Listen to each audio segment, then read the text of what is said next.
Cadets, Captain Stu here. And today we're going to be covering basic starship maneuvering in WIZKIDS Star Trek Attack Wing board game. So, prerequisites for this course, besides a willingness for adventure and a daring to boldly go where no one has gone before, is an actual copy of the Star Trek Attack Wing board game. So, I've laid out what is in said board game. I've got a couple of training aids here, a model of an Intrepid class and a model of a Dexterous class starship that we'll be using to cover the points. So, your basic Star Trek Attack Wing turn is broken into 3 phases: movement, action, and attack phase, and then they just cycle through and through. The first one we're going to talk about is the maneuver phase. So, for the purpose of this lecture, I'll be using the Intrepid class. I'm using a custom card, the USS Nishizumi. Next to it, I have movement template for the Intrepid class starship, my captain card, which is my personal card, Captain Stu card. So, for the purpose of this lecture, the green here represents my area of play. If your ship goes off your area of play, it's considered out of bounds. Your warp engines automatically engage and you leave the area of combat. So when planning your moves, be cognizant of your area of play, and if any part of the base touches off of the area of play, you're out of the combat area and disqualified. Out of combat, ineffective, the opposite of useful. Every ship will come equipped with a movement dial. One side is blank, the other side has a series of maneuvers and numbers attached to it that you can rotate through. Select your maneuver, and for the purpose of this lecture, I'm just going to go all ahead 2, which is the smallest forward movement capable of the Intrepid class. Depending on your game space, by the rule book, you should be placing it next to the ship you want to move. I find our boards tend to get crowded in the heat of battle, and I'll put them next to my my ship layouts, but again, that comes down to your game master whether or not he's going to let that fly. So, once you've placed your movement, it's time to begin. So, movement phase begins. All ahead 2. So, you next would move over to your movement sticks, your rangefinders. Take your rangefinder, so in this case we need all ahead 2. Place it one finger on the base to keep it from moving. Slide the other one into the opening at the forward end of the base. Pick up the ship, put the finger down on the movement dial so it doesn't move. Place ship on the other end. Remove the rangefinder. And you just successfully maneuvered your first starship. How do you feel? Well done, helmsman. Couple of things to remember. By the rulebook, it is illegal to range find before you set your movement dial. You cannot check with those where your ship's going to go. You must set the dial and then commit. Another thing you need to be aware of is to not get a back bearing when you set a direction of space travel. For example, if you take turn to the right 2, set her down, but I got turned around or I moved around the table, whatever the case may be, and I actually wanted turn to the left 2, what's on the dial stays. Card laid is a card played. So I have to take that gentle 2 to the right regardless of what I wanted to do.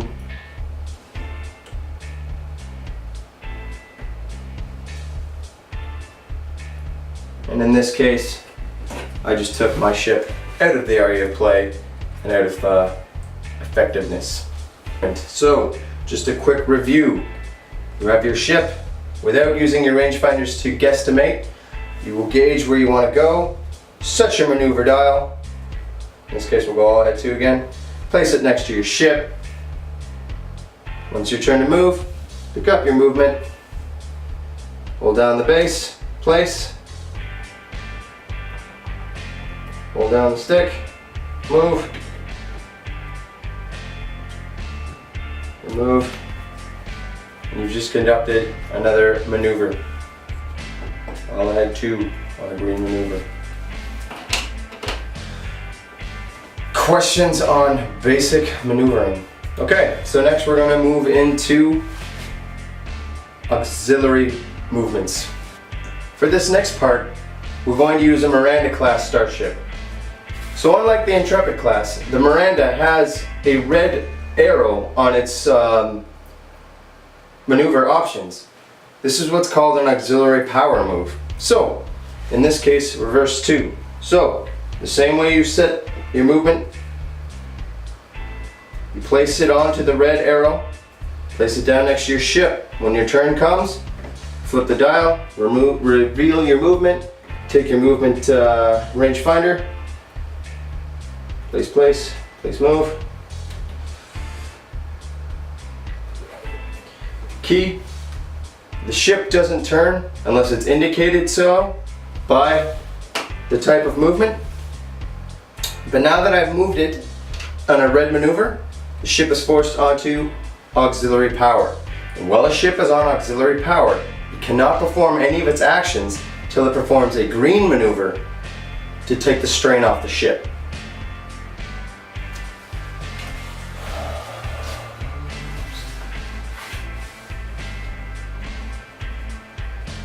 There are also special circumstances where ships can perform the coup grand maneuver, which is a distance traveled and an about face, such as the Federation Attack Fighter Squadron.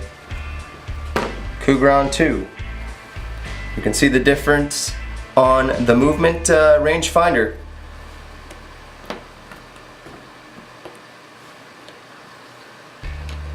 Important when you perform a coup grand that the arcs, the forward end of the ship, is returned to the direction of travel as indicated by the movement piece. So, we've covered the mechanics of moving, we've covered auxiliary power movements and how to reverse them, and we've covered the coup grand for those ships that are able to perform it.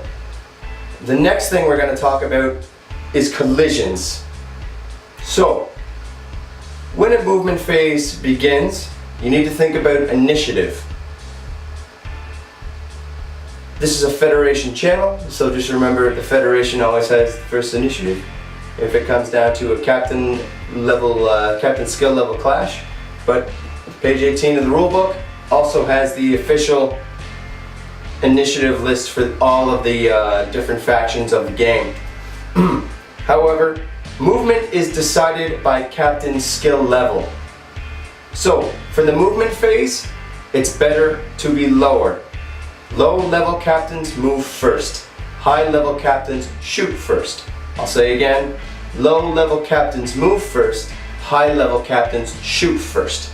So for our little scenario we have here, we're going to say that this Romulan warbird is a level 1 captain, whereas my Captain Stu card is level 8. So we flip the dials, he's moving to the left 1.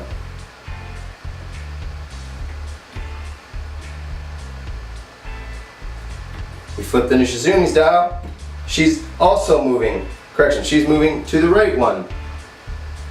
That will cause a collision.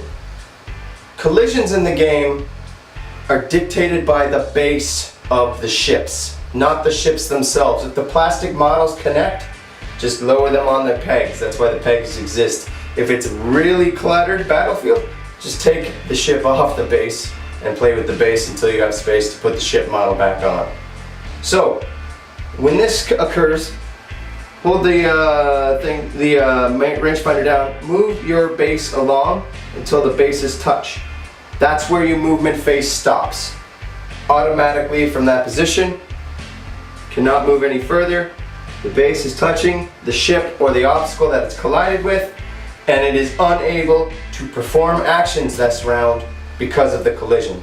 The ship that it has collided with is unaffected actions-wise. However, the ship that has caused the collision, or the ship that ran into the obstacle or the other ship, loses its ability to perform actions that round, regardless of any skill perks, regardless of any special abilities.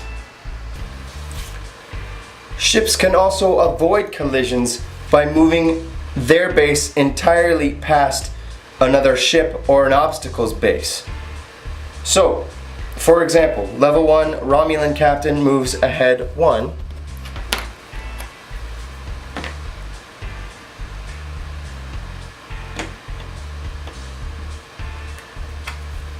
The Nishizumi moves ahead 5. So even though this would be a direct collision, and you can use the corners of the base if you're unable to use the slot on the base, just make sure you line up the base on the exact same spot under the supervision of your game master on the opposite side. That is not a collision because the bases move entirely past one another, avoiding the collision.